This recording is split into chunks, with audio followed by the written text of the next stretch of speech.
En France, depuis 2021, les meurtres liés au trafic de drogue ont augmenté de 33%. 110 personnes tuées rien qu'en 2024, pour plus de 341 blessés. L'État français semble dépassé face à la violence et à la puissance des narcotrafiquants qui étendent leur influence sur l'ensemble du territoire français. Villes moyennes, campagnes, territoires d'outre-mer, plus aucun territoire n'est épargné par ce fléau. À l'Assemblée, les débats sont tendus autour d'un texte de loi visant à améliorer la protection des simples citoyens visés par les criminels du narcotrafic. Il y a une semaine, à Aix-en-Provence, Amine Kassassi était exfiltré d'un meeting politique en plein discours.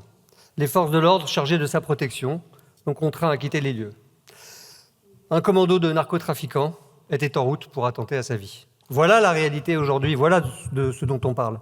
Voilà la réalité aujourd'hui du quotidien des militants engagés contre le narcotrafic en France, une réalité à laquelle ils sont désormais exposés au prix fort.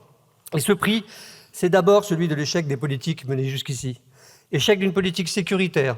Malgré l'empilement de lois, de durcissements successifs, les opérations place nette toujours plus spectaculaires, malgré tout cela, les réseaux prospèrent. Ils s'organisent, se structurent en filières, s'implantent durablement sur l'ensemble du territoire et se durcissent. Ils n'ont jamais été aussi violents, aussi visibles, ni aussi sûrs de leur impunité. Pire, ils installent même une économie dont peu à peu, de nombreuses familles dépendent. Parce que les criminels ne reculent plus devant rien, ils cherchent à briser par la peur et par le sang tout ce qui pourrait entraver leur entreprise. Depuis 2021, les assassinats et tentatives d'assassinat liés au trafic de drogue ont augmenté de 33%. En 2024, ce sont 110 morts, rien qu'en 2024, et 341 blessés qui ont été recensés. Ces chiffres imposent un simple constat. Nos dispositifs actuels de protection ne sont pas à la hauteur. Ils sont fragmentés, imparfaits et parfois obsolètes. Nous examinons aujourd'hui une proposition de loi qui s'inscrit dans un contexte particulièrement grave, celui d'un narcotrafic qui s'enracine et donne lieu à des phénomènes d'une extrême violence. Les chiffres sont connus, mais ils demeurent glaçants. En 2024, 110 morts, 341 blessés. Depuis 2021, une hausse de 33% des assassinats et tentatives d'assassinat liées au trafic. Et surtout, une diffusion géographique qui ne se limite plus aux grandes métropoles. Villes moyennes, territoires ruraux, outre-mer, aucun territoire n'est épargné. Dans ce contexte, certains de nos concitoyens refusent de céder. Ils s'engagent, alertent et dénoncent. Ils défendent leur quartier, leur ville, leur village, parfois au péril de leur sécurité. La proposition de loi que nous examinons pose une question simple. Comment protéger celles et ceux qui, en dehors d'un cadre judiciaire formel, deviennent des cibles parce qu'ils s'opposent au réseau criminel ? Le 13 novembre dernier à Marseille, ce n'est pas seulement Mehdi Kessassi qui a été lâchement assassiné. Ce jour-là, c'est la République tout entière qui a été visée, car ce crime odieux, c'est un message atroce, un message adressé à son frère Amine qui a eu le courage de se dresser contre le narcotrafic. Un message adressé à ses proches, à la population locale et à tous ceux qui, dans l'ombre, mais aussi au grand jour, refusent de plier, refusent de se taire, refusent de laisser les trafiquants dicter leurs lois. Oui, ce 13 novembre, c'est la loi de la République, en fait, qui a été défiée. Car derrière ces violences, derrière ces intimidations, derrière ces règlements de compte, il y a, ne nous trompons pas, une stratégie. Remplacer l'ordre républicain par l'ordre mafieux, remplacer la justice par la loi du silence et saper jour après jour l'autorité de l'État. Et que voyons-nous aujourd'hui ? Que la semaine dernière encore, Amine Kessassi, devenu malgré lui le symbole de la résistance contre le narcotrafic, a dû être exfiltré en urgence. Cet épisode n'est pas un hasard, c'est une preuve. La preuve que la protection des citoyens engagés n'est pas une option, mais une nécessité absolue. La preuve que sans cette protection, ce sont les témoins qui se taisent, les coupables qui échappent à la justice et les réseaux criminels qui prospèrent en toute impunité. Mais soyons lucides, face à des réseaux toujours plus riches, toujours plus violents, toujours plus organisés, nous devons aller plus loin, encore plus loin et toujours plus loin. Car tant que ces mafieux s'enrichiront, ils recruteront partout, ils armeront, ils intimideront. Ce texte vise en apparence à protéger les personnes ciblées par les réseaux de criminalité organisée et nous pourrions nous en réjouir si les écologistes étaient constants dans cette lutte. En réalité, je m'interroge.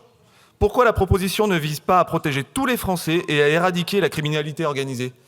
C'est tout de même curieux de s'attarder sur les conséquences sans examiner les causes de la situation, à savoir un droit pénal trop conciliant, l'impunité des malfaiteurs, la démoralisation des forces de l'ordre stigmatisées par une partie de la classe politique présente dans cet hémicycle, une immigration massive et des peines qui ne sont plus dissuasives quand elles ne sont tout simplement pas appliquées. C'est précisément dans la chute de l'autorité que la criminalité s'organise. Et c'est ce fléau qui a notamment ôté la vie à Mehdi Kessassi, tué en plein jour à Marseille. Et je tiens à avoir une pensée pour ses proches. La litanie des victimes innocentes est longue et je ne pourrai la dérouler ici. Mais je veux dire que chacune d'entre elles illustre la faillite du système et la nécessité de faire la guerre aux narcotrafiquants qui font peu de cas de la vie humaine. Maintenant, je ne peux pas continuer sans faire part de mon étonnement de voir les écologistes s'engager sur ce sujet et sans promener mon regard sur leur bilan à l'Assemblée en matière de sécurité. Peut-être que cela donne bonne conscience de vouloir protéger les personnes ciblées par les réseaux de criminalité, mais ce qui est mieux, c'est d'éradiquer la criminalité organisée. Et c'est là que le bas blesse. Pourquoi ? Parce que les écologistes ne pourront pas faire oublier qu'ils sont alliés avec la France insoumise, qui veut désarmer la police, supprimer les quartiers disciplinaires en prison, supprimer la BAC et abolir les frontières. Je le demande sincèrement. Si les écologistes sont résolument favorables à la protection des personnes ciblées par la criminalité organisée, pourquoi ils sont contre tout ce que nous proposons avec Marine Le Pen pour lutter contre les bandits et protéger les Français ?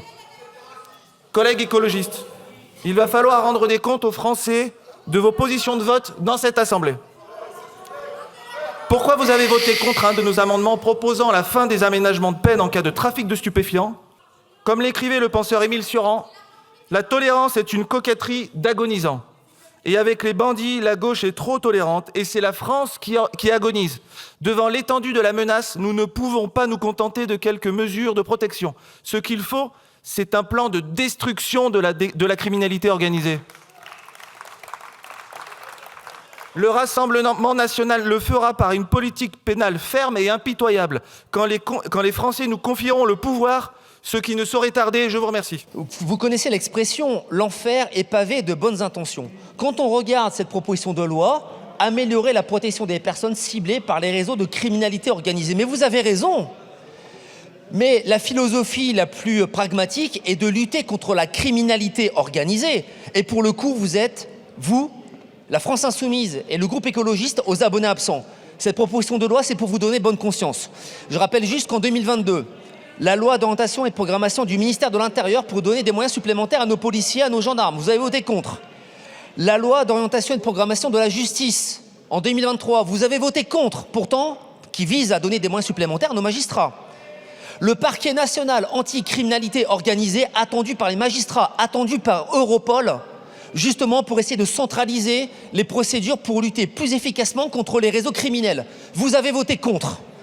Ensuite, les quartiers de lutte contre la criminalité organisée, c'est-à-dire pour éviter que les commanditaires organisent un assassinat de pauvres gens dans les quartiers pour lesquels vous faites du clientélisme.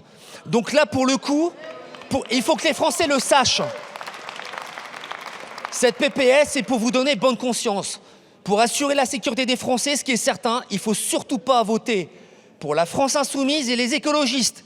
Désarmer les policiers, supprimer la vidéoprotection, libérer les détenus les plus dangereux et puis ouvrir les frontières, laisser tous les criminels rentrer sur le territoire national. Donc nous, on s'abstiendra parce que cette PPS est pour vous donner bonne conscience, mais surtout ce qu'il faut, c'est voter des propositions de loi qui visent justement à assurer la sécurité des Français. Et côté de la gauche et l'extrême gauche, c'est loin d'être le cas. Mais comme je suis député de la Guyane, je ne peux pas me taire. Je veux dire à toute l'Assemblée ici présente et aux représentants du gouvernement qu'il n'y aura pas de lutte contre le narcotrafic tant que les gouvernements, quels qu'ils soient, acceptent ce qui se passe en Guyane. Je veux dire par là que les narcotrafiquants, il y a près de 4 cartels brésiliens, des factions en Guyane qui agissent. Et qui agissent parce qu'il a été décidé du point de vue doctrinaire qu'on ne sait pas éradiquer l'orpaillage illégal. Et que le gouvernement a capitulé en disant que nous allons nous contenter de contenir l'orpaillage illégal. Or, vous le savez très bien qu'il n'y a plus d'étanchéité entre l'orpaillage illégal, le trafic de drogue, le trafic d'armes, le trafic des personnes et la prostitution. Ces gens-là brassent des milliards. J'ai eu l'occasion d'avoir une discussion avec le général Laverne à l'époque. Et je lui ai dit clairement en off, dites-moi, sont-ils capables de vous corrompre ou pas? Et il m'a répondu que oui. Et c'est la réalité de ce qui se passe chez nous. J'ai rencontré lors de ma dernière visite à la prison de Cayenne un jeune. Je lui ai dit, mais qu'est-ce que tu fais là? Il fait partie de l'un des cartels. Il m'a dit, on m'a demandé d'aller brûler 2 maisons pour 5 000 €. Je lui ai dit, tu l'as fait? Il m'a dit, oui, je l'ai fait. Et c'est toute la jeunesse de la Guyane qui est confrontée à ça. Donc je veux dire par là que si le niveau des enjeux et de la responsabilité, des moyens à mettre en place n'est pas pris en compte, tout ce qu'on fait là et tous les textes qu'on pourra prendre, ce sera de la rigolade face à la puissance du narcotrafic. Et notamment de son point de départ. Et le dernier point que je voulais aborder, et là je parle au gouvernement, quand le ministre Darmanin propose de mettre un quartier de haute sécurité à la frontière, dans la zone amazonienne, là où la France n'arrive même pas à éradiquer l'orpaillage illégal, vous mettez en danger toute la population guyanaise.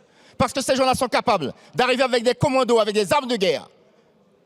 Et pour finir, vous savez ce que disaient les hommes, les officiers de l'armée en Guyane? Ils disent que les Brésiliens, les cartels, nous appellent caresses guyanaises.